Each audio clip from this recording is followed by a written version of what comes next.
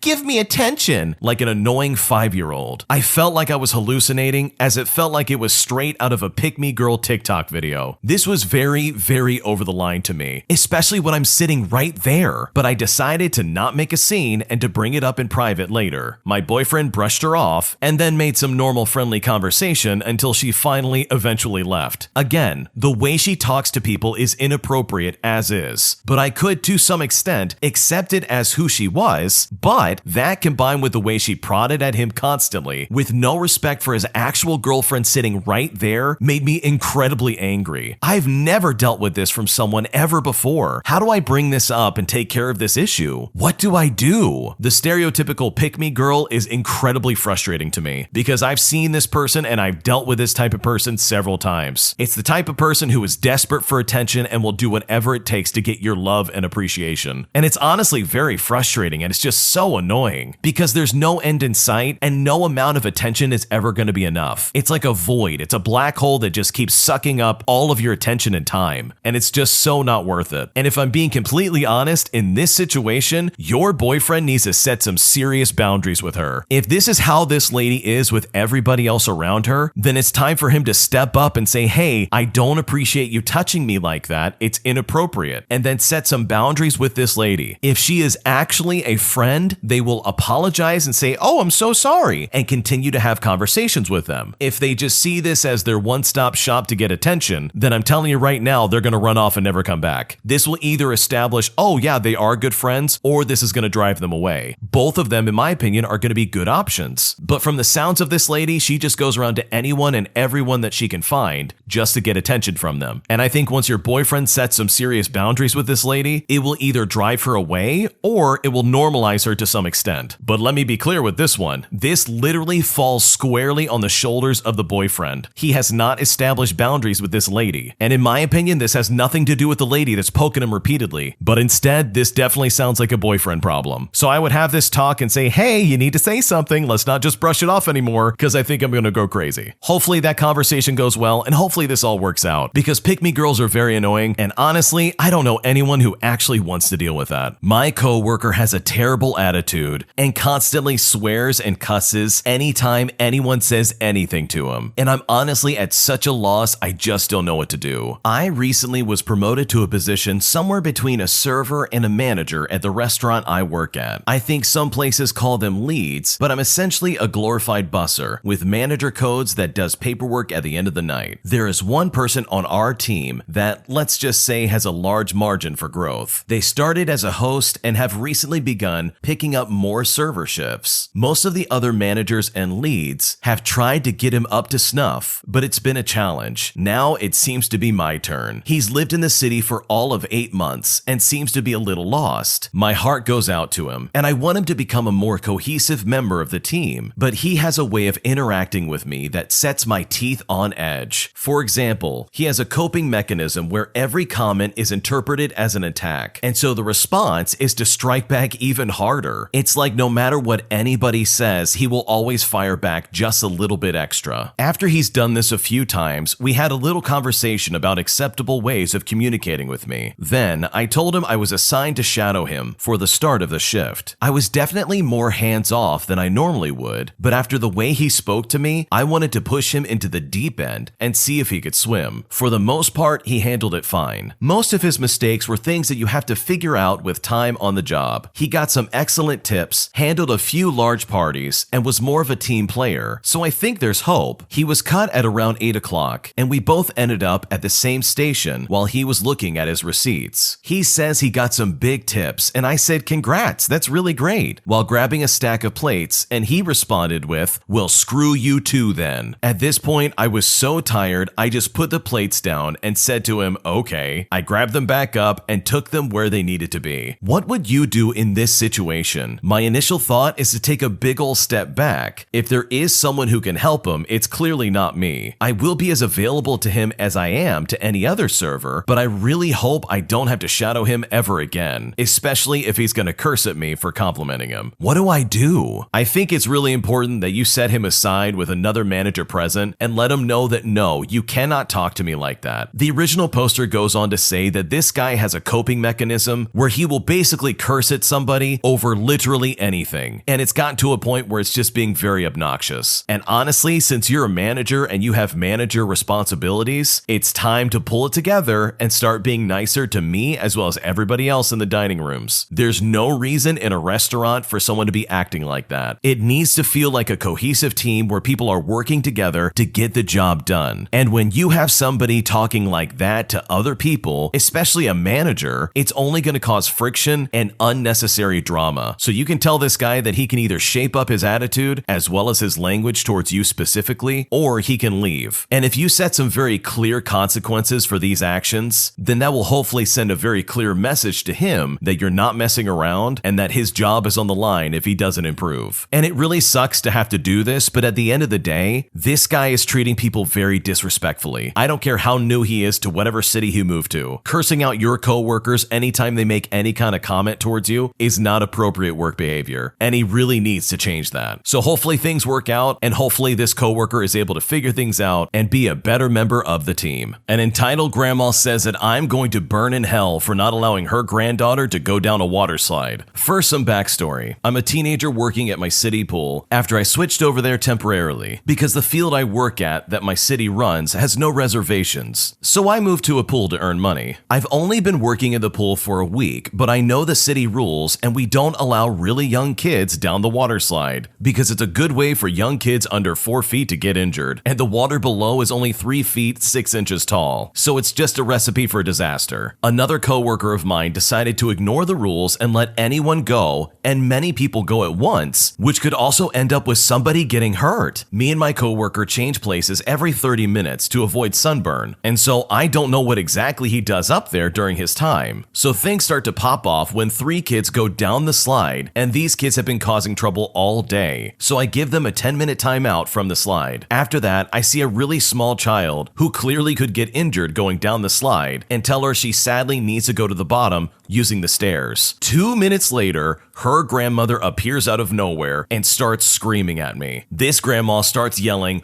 "Why do you think you can talk to these kids like that?" I say, "Ma'am, I'm not sure I understand." Then this grandma gets up in my face and says, "You can't yell at kids, you sob, and my granddaughter deserves to go down that slide." I try to speak calmly as I say that no ma'am, she can't, and it's not my rules to dictate who and who cannot go down the slide. I'm only following the rules that I was told. This did not make this grandma happy, as she said, "We paid to come here and she went down the slide before. You're hot and confused. Please, let her go." I looked at her confused and said, "Ma'am, I feel fine. I'm not confused. Now, like I said before, she can't go. And also, I was not yelling at any kids. But since you brought it up, those kids have been causing problems all day." And before I could continue, she interrupts me and screams loudly, "No, you're not. I've seen you yell at them for no reason, especially my granddaughter. You need God in your life, and even then, he will send you straight to hell."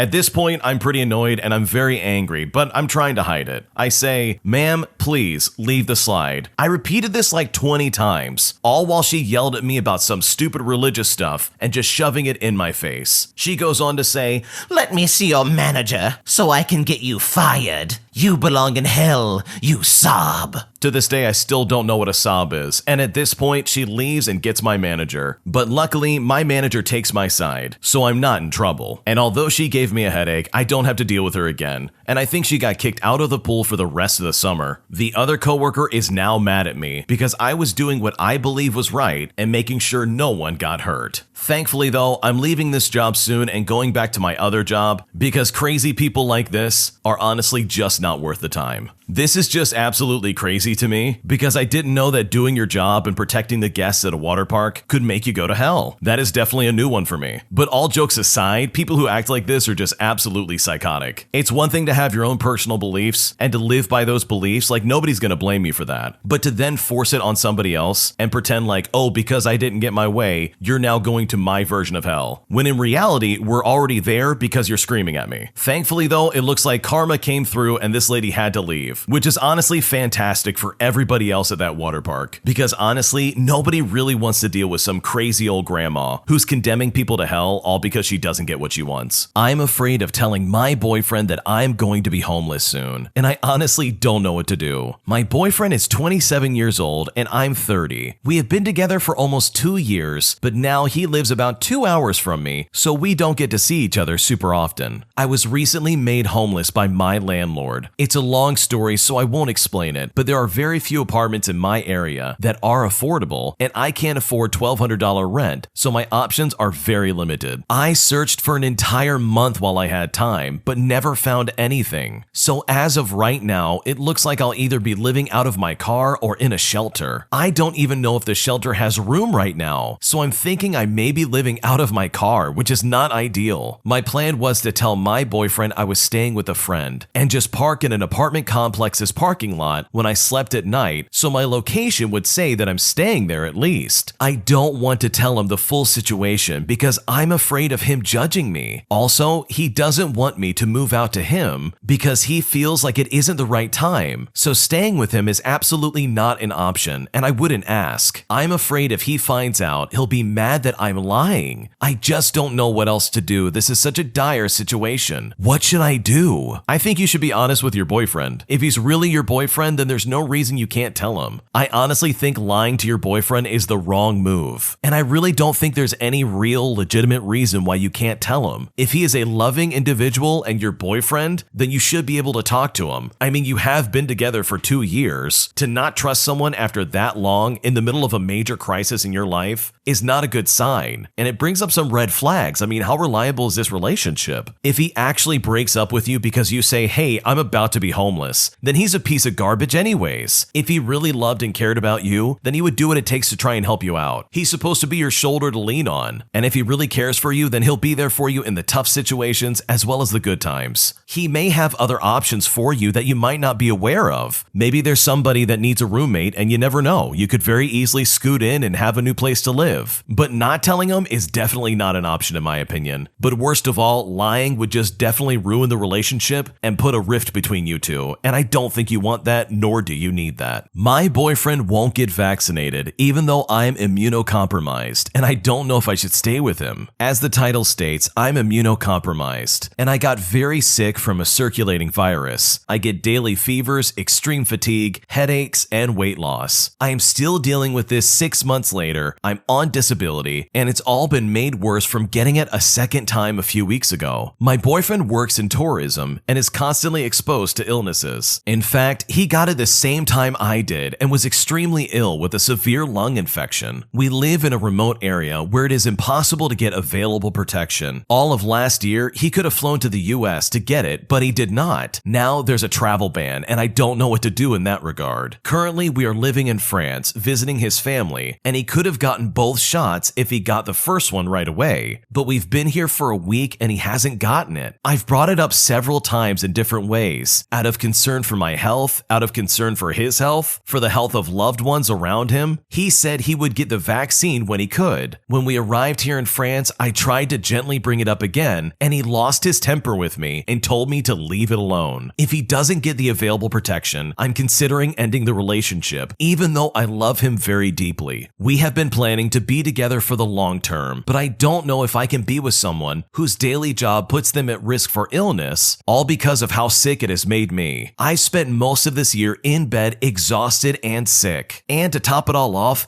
I am an extremely active person under normal circumstances, and I am honestly terrified that this might happen again and again. What should I do? In my opinion, this is a big red flag. This guy deals with tourists from all over the world, and he's not vaccinated to try and help protect himself or you. And I think it's safe to say that he does know that you're immunocompromised. So getting sick is very easy for you, which really makes it seem like he's not getting this vaccine because he doesn't want to and he just doesn't care, which is really not okay. If he loved you, he would get this vaccine so he can prevent you from getting sick. For context, both of these people are in their late 30s, if not early 40s. So it's not like he can't be educated on this subject matter and see the benefits that'll be provided to him as well as his girlfriend. With all things considered, I really don't think it's an irrational thing to say, hey, I might need to step away from this relationship if he's not willing to take the steps to protect me. Like, this is not some casual thing. This is a life-threatening situation for you. And if he is not taking that seriously, just imagine your life married together potentially in the future. What else is he not going to take seriously and completely disregard? Is he only going to care about your health when you're in the hospital and wish he had done something sooner if you get sick? That's unacceptable in my opinion. So yeah, I think you definitely need to have another conversation with him. And depending on how that goes, I think your plan of leaving him might be something to consider, because your health is very important. And the last thing you want to do is compromise that with someone who just simply doesn't care. My dad is incredibly toxic, but my mom is completely oblivious to it, and I don't know what to do. For context, today is my birthday, and my mom and I prepared everything for the guests later on. Also important to note is that my mom just got back from the hospital on Sunday and needs to take a lot of breaks in order to get things done. I too am handicapped at the moment due to a surgery on my wrist, so things for me right now are also a little tricky. My father came home from work, wished me a happy birthday, and went downstairs. But only short after that, he barged back into the living room where my mom and I were relaxing after spending the entire morning and afternoon setting things up and getting things prepared. He started off by telling us that he told my younger sister that it's important to really cut down cardboard boxes so they fit into the bin. He then accused my mom of being lazy for not cutting down the boxes, even though she is clearly the only one who does the most cleaning and cooking, all while he sits on his butt after work and doesn't even lift a finger to help her. He then said something along the lines like, "Why didn't you do it?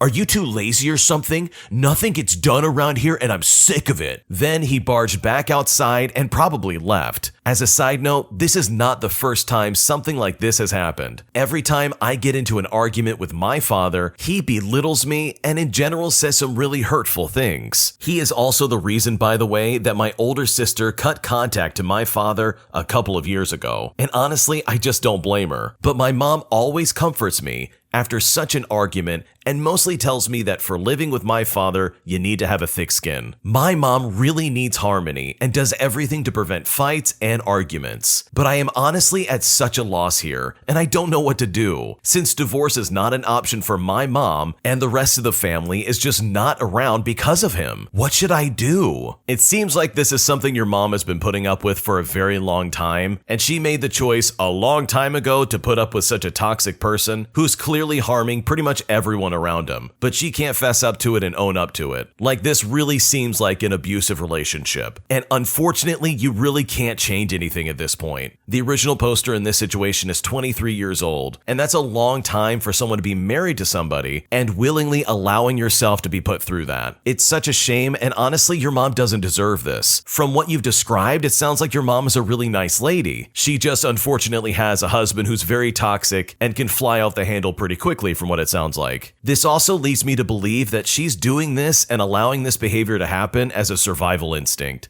She's most likely financially dependent on this man, and so if she did cut him off, she really would not have anywhere to go. It's not a good excuse for the dad acting like this, and she really should have stood up for herself, 20 plus years ago, but it's almost at a point where it's too late and there's nothing that she can do about it. But you can. You're not in the same situation. You do have a choice. And I think it's really important moving forward that when you have your own family, you don't have to act like that. So I would honestly hold on to that idea that yeah, things suck right now, but eventually you will be able to get away from him and have your own life. Because this type of toxic behavior can very much be generational, and if you can help it, you can try and make a difference and stop it with you and not carry it on to your future children, because they don't deserve that in their life and neither do you. My girlfriend of 6 months ghosted me and cheated on me publicly, and I couldn't be more embarrassed. I was dating this girl for around 6 months, and it seemed like everything was going really well. We had met each other's friends, spent time together every weekend, we went on cute dates, talked about our future plans together, the works. We generally texted back and forth throughout the day, and the conversation always flowed effortlessly. We had a huge amount of time invested in one another, and I think I might have loved her. However, this weekend she abruptly stopped replying over text messaging, but kept sending me decorated selfies on Snapchat. I see now these were probably intended for someone else, but she was sending them to me too for some extra attention. We didn't speak for 2 days until she simply asked me how my morning was yesterday. I replied normally, but didn't hear anything back from her for the rest of the day. Well, that night she uploaded herself on a date with another guy, knowing full well that I would see it. The low blow is she had originally planned the same date with me for that night. The lower blow is she knows this week I have some serious medical tests and I'm already an anxious wreck, and proceeded anyway with her actions. I wrote her off completely and had to set my phone down and leave the room to avoid losing it and giving her a reaction. To add insult to injury, she messaged me again this morning, replying to my text message from yesterday. I just deleted her off of everything. It honestly just felt like some kind of taunt. This all feels like a really bad dream. I've never had someone show such blatant disrespect to me before. There was no issues leading up to this either, and she seemed really nice in every aspect. There was no slow fade off or any suspicious actions, and I think that's what makes this hurt so much. There was no sign to show me that this was gonna happen. I'm honestly so embarrassed and so hurt over this. I just don't know what to do. This is absolutely devastating. I am so sorry for the original poster, but you definitely dodge a psychopath. You spent 6 months getting to know this girl, and then she blatantly cheats on you in front of everybody, and especially so that you would see it. And even worse, nothing could have predicted this. At least you found out who she really is 6 months in. Can you imagine what it would have been like if you spent 6 years with this lady, and then suddenly she turns out to be a complete nut job? So honestly, just consider her a giant piece of garbage and doing you a solid favor. I would block her on everything and go live your life, because you're going to be so much happier without some absolute sociopath pretending to be your girlfriend only to then cheat on you behind your back as well as in the public eye. You can do so much better than that. My husband of 5 years left me out of the blue and moved to another state. Now he wants to come back and I'm not sure what to do. My husband left me in shambles, left all of the animals on me, and took only the most convenient easy dog that we have. He took a car that is under my name, took all his expensive video game systems and his devices paid for by yours truly, didn't give me the half of the savings account that I asked him for, and he left most of the bills on me. He left a lease that he signed with me. He left because he said he was miserable and that I was monotonous. He quit his new job and moved into his father's state. He consulted a lawyer behind my back to discuss divorce options from that state. He really didn't give me a good reason and didn't want to work on anything. The guy hasn't been able to keep a steady job for 2 years now, and shady things have come to light involving a previous female coworker of his, as well as other women. I made 75% of the money in the house at the time and was basically supporting him. I really feel like he used me. It took over a month for the heartbreak to subside a bit and for normalcy to return. During that time, I have rearranged my entire house and gotten rid of all of his things. I've saged my house, did anything necessary to expunge his aura, especially from my personal space. He was very angry, bitter, and a resentful man. Never wanted to better himself. In fact, once I was out of grad school, he decided he didn't need to progress himself any further with education or his career. All he did was make music for his solo band, which never gained any traction. He also isolated me from my family, and now with all of this at my feet, he wants to come back. He says it was all a mistake, and he didn't know why he made the decision that he did. He said it was only to make me happy, because nothing he did seemed to make me happy. Things were not good for a while, and he rode on my back the whole time. He burned bridges with many people because he just didn't want to work. He financially abused me for years. I was naive and stupid, and signed off on so many car loans for him. I don't know why he can't just leave me alone. He sends me emotional messages saying he's extremely depressed, in a dark place, and doesn't know what he's gonna do, and all this and that. And I feel bad. But when I was crying as he was leaving, he didn't care to talk or explain himself. He was too busy thinking about what he could possibly offer the next young college girl he meets. And this is because he is a bum and can't do anything for them but offer them his body. His words, not mine. He has gotten more religious too, apparently, saying that we should have known God together or whatever that means. I will never take him back. Do I just cut off all contact with him, even with things pending like bills or even a divorce? He has walked off on me before I took him back. Do I owe him anything anymore? What should I do? You don't owe him anything anymore, and legitimately, all contact should be done through attorneys. And I don't care how sad he is, this man left you on the side of the road, and he does not care about you in the slightest. He is trying to emotionally manipulate you and get it so you can bring him back in. Because chances are, I'm willing to bet he has no place to go, and all the people he thought he could just sleep around with have probably kicked him to the curb, similar to what he did to you. And you don't need that in your life. You don't owe him a single thing. I would personally, if I was in your shoes, block all contact, get a lawyer, and call it good. And if he keeps contacting you, let your attorney know. This is just straight up harassment at this point, and honestly, you do not need this in your life. Today, I messed up by flooding my basement and desperately trying to figure out how to turn the water off. I was barely on time. Here's what happened. Yesterday, I messed up bad. It started off like a normal Tuesday. I made coffee, let the dogs out, and went to water my garden before the sun came up. I put some headphones in, and I moved the hose into position. I turn on the water, and after a moment, no water came out. I go to the spigot, and I hear running water. The water line in my crawl space for the outdoor hose must have broke. I can hear gallons just pouring out in the crawl space by the bucket load. I wish I had a Nest camera planted to capture the instant chaos of a 300-pound man bursting into a crawl space, just like the Kool-Aid Man, clamoring over tubs of Christmas decorations, camping gear, yard sale fodder, and seasonal decor, haphazardly stacked in no coherent path to navigate around while sliding all over the plastic vapor barrier, which is on an incline covered in cobwebs. I manically repeated the phrase, "I can't shut it off," in between panic breathing for what felt like an eternity. I make it to the burst pipe and I get blasted looking for a valve anywhere to stop this water. For context, we use a well.